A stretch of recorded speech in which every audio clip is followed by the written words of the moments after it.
Hello hi ಏನು ಚೆನ್ನಾರು ಮಾತೆಲ್ಲ ಹೇಗಿದ್ದೀರಿ? ತುಂಬ ದಿನ ಆಯಿತು ನಾನು ಬ್ಲಾಗೇ ಮಾಡಲಿಲ್ಲ. ನನಗೆ ಸ್ವಲ್ಪ ಹುಷಾರಿರಲಿಲ್ಲ, ಅಂದರೆ ಫುಲ್ ಟಯರ್ಡ್ನೆಸ್ ಆ ಥರ ಎಲ್ಲ ಇದ್ದಿತ್ತು. ಹಾಗೆ ನಾನು ತುಂಬ ರೆಸ್ಟ್ ತಗೊಳ್ತಾ ಇದ್ದೆ ಮನೆಯಲ್ಲೇ, ಹಾಗಾಗಿ ಏನು ವೀಡಿಯೋಸು ಮಾಡಲಿಕ್ಕಾಗಲಿಲ್ಲ. ಈಗ ಸ್ವಲ್ಪ ಮಚ್ ಬೆಟರ್ ಇದ್ದೀನಿ, ಅಂದರೆ ಕಂಪ್ಲೀಟ್ ಏನು ಹುಷಾರಾಗಿಲ್ಲ, ಆದರೂ ಓಕೆ ಸ್ವಲ್ಪ ನಾರ್ಮಲ್ ಇದ್ದೀನಿ. ಹಾಗಾಗಿ ಸ್ವಲ್ಪ ವಿಡಿಯೋಸ್ ಮಾಡುವ, ನಿಮ್ಮ ಜೊತೆ ಸ್ವಲ್ಪ ಏನಾದರೂ ಶೇರ್ ಮಾಡುವ ಅಂತ ಅನಿಸ್ತು. ಅದಕ್ಕೆ ನಾನೀಗ ವಿಡಿಯೋ ಮಾಡ್ತಾ ಇದ್ದೀನಿ. ನಂದೀಗ ಬೆಳಿಗ್ಗೆದು ರುಟೀನ್ ಎಲ್ಲ ಮುಗೀತು, ಒಂದು ರೌಂಡ್ ಆಯಿತು ನಂದು ಬೆಳಿಗ್ಗೆ ನಾನು ಏನು ಮಾಡಿದ್ದೆ, ಇಡ್ಲಿ ಮತ್ತು ಸಾಂಬಾರು ಮಾಡಿದೆ. ಇವಾಗ ರೈಸ್ ಇಟ್ಟಿದ್ದೀನಿ, ಫಿಶ್ ಕರಿ ಇದೆ. ಆಮೇಲೆ ನಾನು ಬೆಳಿಗ್ಗೆನೇ ಇಡ್ಲಿಗೆ ಸಾಂಬಾರು ಮಾಡಿದ್ದೆ, ಹಾಗಾಗಿ ಏನು ಕೆಲಸ ಇಲ್ಲ, ಈಗ ಆರಾಮಾಗಿದ್ದೀನಿ ನಾನು. ಅಂದರೆ ನಿನ್ನೆ ನೈಟಿಂದ ನಮಗೆ ಕರೆಂಟ್ ಇಲ್ಲ. ಕರೆಂಟ್ ಅಂದರೆ ಸ್ವಲ್ಪನೂ ಇಲ್ಲ, ನೀರು ಸಹ ಸ್ವಲ್ಪ ಖಾಲಿ ಆಗ್ತಾ ಬಂದಿದೆ. ಹಾಗಾಗಿ ಏನು ಕೆಲಸ ಇಲ್ಲ, ಸುಮ್ಮನೆ ಯಾವಾಗ ಕರೆಂಟ್ ಬರ್ತದೆ ಅಂತ ಕಾಯ್ತಾ ಇದ್ದೀವಿ. ಹಾಗೆ ಈಗ ರುಟೀನ್ ಸ್ಟಾರ್ಟ್. ಇವ್ರು ನೋಡಿ ಅಂತ ನಮ್ಮನೆಯದು ಸರ್ವೆಂಟ್ ಕೆಲಸ ಮಾಡ್ತಾ ಇದ್ದಾರೆ ಅವರು. ದಾದಾ ಮನ್ಪಿ ನೀರ ಬರ್ಸ ಟೈಮ್ ಇಡ दादा हाँ पात्रे कना पिन बोट ओले इप्पड़ उले बेले इरे ओके शीता पण बाबू ज्वर बरोबर पण बेले ಮುಂದಾದೆ ಏನ ಬೀಚ ಹಾಂ ಬೀಚ್ ಹಿಡ್ಕೊಳ್ಳೋದಿನ ಇರ ಹ್ಞೂ ಹಾಂ ಚೋರಲ್ಲ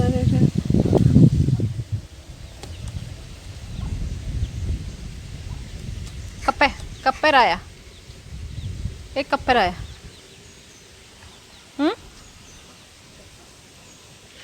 ನೋಡಿ ಅಂತೆ ನಮ್ಮ ಮನೇಲಿ ಕರೆಂಟ್ ಇಲ್ಲ, ಹಾಗಾಗಿ ನಾನು ಫ್ರಿಜ್ಜೆಲ್ಲ ಓಪನ್ ಇಟ್ಟಿದ್ದೀನಿ. ಅಂದರೆ ಸ್ಮೆಲ್ ಬರ್ತಾ ಉಂಟಪ್ಪ, ಅದಕ್ಕೆ ನಾನು ಫ್ರಿಜ್ ಓಪನ್ ಮಾಡಿ ಇಟ್ಟೆ. ಎಷ್ಟೊತ್ತಿಗೆ ಬರ್ತದೋ, ನಿನ್ನೆ ನೈಟಿಂದ ಇಲ್ಲ, ಹಾಗಾಗಿ ಎಲ್ಲ ಫ್ರಿಜ್ ಓಪನ್ ಮಾಡಿ ಇಟ್ಟಿದ್ದೀನಿ. ಇದು ನೋಡಿ ಅಂತೆ ನಮ್ಮದು ಕೋಳಿಗೆ ಪಾಪ ಒಳ್ಳೇದಿದ್ದಕ್ಕೆ ಮೊನ್ನೆ ನರಿ ಅಟ್ಯಾಕ್ ಮಾಡಿದ್ದು, ಹಾಗಾಗಿ ಅದರ ಸ್ಕಿನ್ ಹೋಗಿದೆ. ಈಗ ಸ್ವಲ್ಪ ಡಲ್ ಆಗಿದೆ, 1-2 ಡೇಸ್ ಆಯಿತು, ಹಾಗಾಗಿ ಇವತ್ತು ಸ್ವಲ್ಪ ಬೆಟರ್ ಇದೆ. ಅದು ಅಂಚಿ ಪೋರ್ಚಿ ಜಾರುಂಡು ನಾದಿಗೆ ಉಪದ್ರಮನ್ ಪುನಃ ಅಪ್ಪ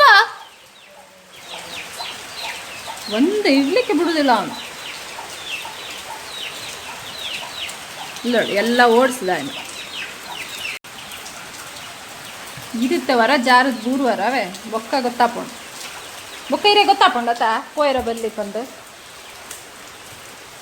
ಹೇಳಿದರೆ ಕೇಳೋದಿಲ್ಲ. ಇಲ್ಲೆಲ್ಲ ತುಂಬ ಜಾರ್ತದೆ, ಇದೆಲ್ಲ ಸೈಡಿಗೆ ಮಳೆದು ನೀರು ಗಾಳಿಗೆ ಸ್ವಲ್ಪ ಒಳಗೆ ಬರ್ತದೆ. ಅವನಿಗೆ ಹೇಳಿದರೆ ಕೇಳೋದಿಲ್ಲ, ತಾಗ್ತದೆ ಸರಿಯಾಗಿ. ಒಳ್ಳೆ ಸೀನರಿ ಆಗಿದೆ ಮನೆ ಎದುರುಗಡೆ ಎಲ್ಲ, ಫುಲ್ ಗ್ರೀನ್ ಗ್ರೀನ್ ಗ್ರೀನ್.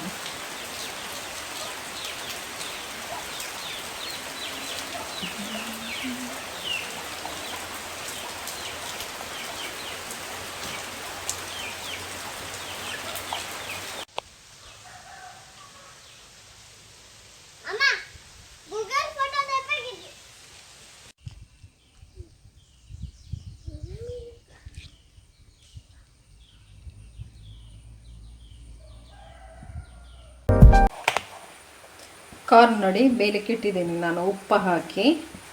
ಇದೊಂಥರ ಇದು ಬರುತ್ತಲ್ಲ ಸ್ವೀಟ್ ಕಾರ್ನ್, ಆ ಥರನೂ ಮಾಡ್ಬೋದು. ಈಗ ಮಗುಗೋಸ್ಕರ ನಾನು ಖಾಲಿ ಸಾಲ್ಟ್ ಹಾಕ್ತಾಯಿದ್ದೀನಿ, ಇಲ್ಲಾಂದರೆ ಒಂದು ಚಾಟ್ ಮಸಾಲ ಇದೆಲ್ಲ ಬೆಂದಾದಮೇಲೆ ಅದಕ್ಕೆ ಚಾಟ್ ಮಸಾಲ ಸ್ವಲ್ಪ ಬಟರು ಎಲ್ಲ ಹಾಕಿದರೆ ಸೇಮ್ ಚಾಟ್ ಮಸಾಲ ಥರ ಇದ್ರ ಥರನೇ ಆಗುತ್ತೆ, ಸ್ವೀಟ್ ಕಾರ್ನ್ ಥರನೇ ಆಗುತ್ತೆ. ಟ್ರೈ ಮಾಡಿ. ಇವಾಗಂತೂ ಔಟ್ಸೈಡ್ ಅಂತೂ ಹೋಗಲಿಕ್ಕಿಲ್ಲ, ಮನೆಯಲ್ಲೇ ಸಿಂಪಲ್ ರೆಸಿಪಿ ಎಲ್ಲ ಮಾಡಿ ತಿಂತಾಯಿದ್ರೆ ಖುಷಿ ಆಗುತ್ತೆ, ಟೈಮ್ ಪಾಸು ಆಗುತ್ತೆ. ಸ್ವೀಟ್ ಕಾರ್ನ್ ರೆಡಿ ಆಯಿತು. ಇದಕ್ಕೆ ನೀವು ಚಾಟ್ ಮಸಾಲ, ಆಮೇಲೆ ಸ್ವಲ್ಪ ಪೆಪ್ಪರು, ಬಟರ್ ಎಲ್ಲ ಯೂಸ್ ಮಾಡಿದರೆ ಸೇಮ್ ಸ್ವೀಟ್ ಕಾರ್ನ್ ಥರ ಆಗ್ತದೆ. ಡರ್ಟಿ ಬಾಯ್ ಅಂತ ಒಂದು ಪೂರಕ್ಲಾಗ್ಲ ಗೊತ್ತುಂಟು.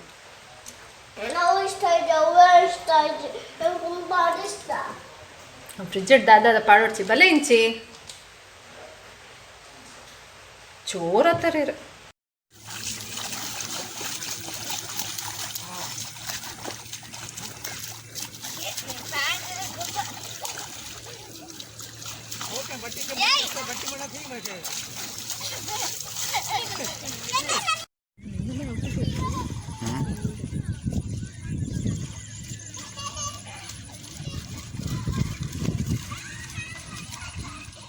ಅಪ್ಪು ಅಕ್ಲು ಪೂರ ಪೋಯಿರುತ್ತೆ ಬಲೆ ಇರ್ಲ ಹಾಂ ಸಂಜೆಗೆ ಚಪಾತಿ ಮತ್ತು ಎಗ್ ಬುರ್ಜಿ ಮಾಡುವ ಅಂತ ಹೊರಟಿದ್ದೀನಿ.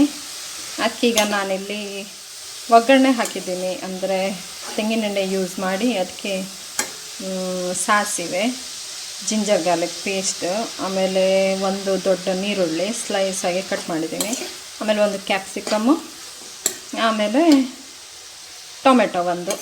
ಈಗ ಉಪ್ಪು ಹಾಕಿ ಸ್ವಲ್ಪ ಫ್ರೈ ಆಗಲಿಕ್ಕೆ ಬಿಡ್ತೀನಿ. ಈಗ ಇದಕ್ಕೆ ನಾನು ಸ್ವಲ್ಪ ಅರಿಶಿನ, ಆಮೇಲೆ pepper 1 spoon, next garam masala ಎಲ್ಲ ಹಾಕಿದ್ದೀನಿ.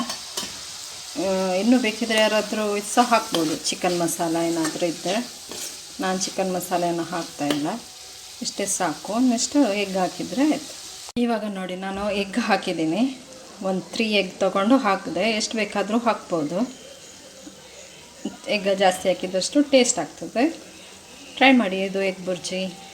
ನೋಡಿ ಕ್ಯಾಪ್ಸಿಕಮ್ ಎಗ್ ಬುರ್ಜಿ ರೆಡಿ ಆಯಿತು. ಚಪಾತಿಗೆ ತುಂಬ ಟೇಸ್ಟಿಯಾಗಿರ್ತದೆ, ರೈಸಿಗೆಲ್ಲ ಅಷ್ಟು ಒಳ್ಳೆ ಆಗೋದಿಲ್ಲ, ಚಪಾತಿ ಐಟಮ್ಗೆ ತುಂಬ ಟೇಸ್ಟಿ ಆಗ್ತದೆ.